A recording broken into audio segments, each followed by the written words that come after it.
There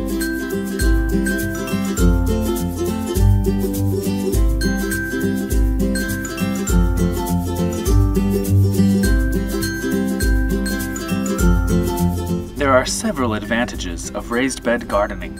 Raised beds may be the only alternatives for gardening in areas with poor soil or in small spaces or urban areas above concrete and asphalt. They make gardening easier for young children and the elderly as the plants are closer at hand. Last but not least, properly built raised beds also have an aesthetic appeal. They can serve as a complement to front or backyard landscaping. Today we will show you how to build a 4x8 raised bed using cedar wood, which is naturally rot resistant. These types of raised beds were adopted by the Texas A&M AgriLife Extension Service in Starr County in local community and school gardens. As a less expensive and non-organic alternative to cedar, treated pine lumber can also be used. Here are the raw materials you need.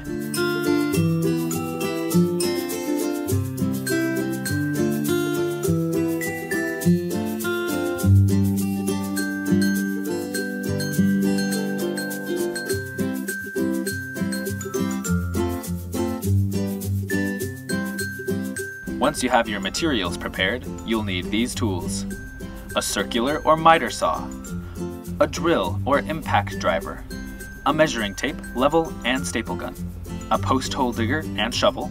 Cut 4 of the 2x4s in half. These will be the short sides of the raised bed. Cut each 4x4 post into 3 2-foot sections. These will become the corner and mid posts to stabilize the raised bed and set it in the ground. On 2 of your 4x4 sections, create a beveled edge with a circular or miter saw.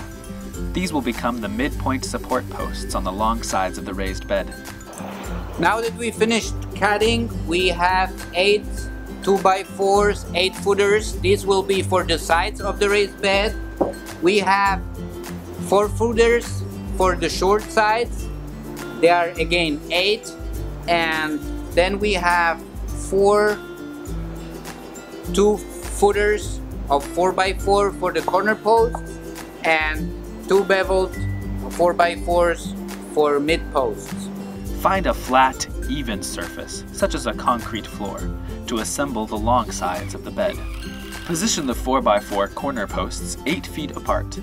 Lay the 8-foot 2x4s on top, starting on one side. Make sure they are perfectly aligned. Secure both ends of the 2x4s to the 4x4 posts using 2 or more deck screws. If you are concerned about splitting, you can pre-drill. Flip over the long side and mark the midpoint, which is 4 feet in. Slide the beveled mid-post under the boards with the cut edge facing down. To prevent seesawing, you might insert pieces of 4x4 to stabilize both ends. Secure the mid-post by driving 2 or more deck screws per board. Stand both of the long sides up with the posts or legs facing upward. Position them parallel at 4 feet apart. Before you attach the short sides, you need to square the bed first. You can use 2 of the short sideboards for this purpose. Align them, then provisionally screw them on top of the upward-facing legs. Then, using a measuring tape, determine if the bed is squared. Do this by measuring diagonally, ensuring that both measurements are the same. If not, make adjustments. Once you are sure the bed is squared, start securing the boards on the short sides using 2 or more deck screws per board on each side. Don't forget to remove the boards you used for squaring. You'll need them to complete the short sides. Be sure to get someone to help you when you are ready to position the bed. Determine the best placement for your raised bed. Make sure the spot gets at least 6 hours of direct sunlight per day. Mark the spots where the posts or legs will go. Clear any grass, weeds, and debris from the area you have selected. Dig 1-foot deep holes where you have previously marked. As a tip, it's easier to dig these holes deeper and add soil during the leveling process rather than having to remove the bed and dig more later. Set the bed in place and ensure that it is level. If it's not level, add additional soil as needed, or remove the bed to dig deeper. Place the weed barrier inside the bed. Staple or nail the sides of the barrier to hold it in place.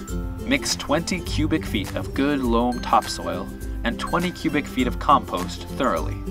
Fill your raised bed with this soil until level with the edges of the bed. As you water, this will settle later on. Now your raised bed is ready for planting. You can use these to grow pretty much any type of vegetables, except for perhaps viney crops such as watermelons or squashes. It's more suited for root crops, carrots or beets. You might want to add some drip irrigation, or you can water just by hand. If you want to learn more about other aspects of vegetable gardening, feel free to check out our other videos. And thank you for watching.